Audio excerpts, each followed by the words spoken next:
Попладнево на гробештата Нерези беше погребан 22-годишниот Мартин Нешковски, кој во недела вечерта до смрт брутално беше претепан од страна на припадник на специјалните полициски сили Тигри.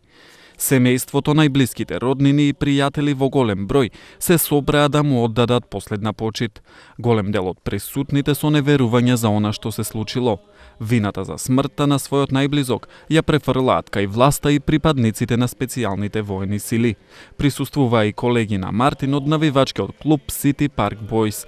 За нив ова не смее да остане неказнето и ги повикаа сите граѓани в петок да излезат и да се спротистават на ваквото насилство од страна на припадниците на специјалните сили при МВР.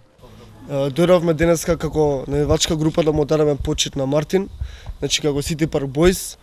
Ги повикуваме сите што се, значи целата мајна во петок на протестот 6:30. Значи ова не сме вака да остане бидејќи не може да биде ова полициска држава. Мартин Нешковски брутално беше претепан до смрт за време на прославата на победата на ВМРО ДПМНЕ на градскиот плоштад.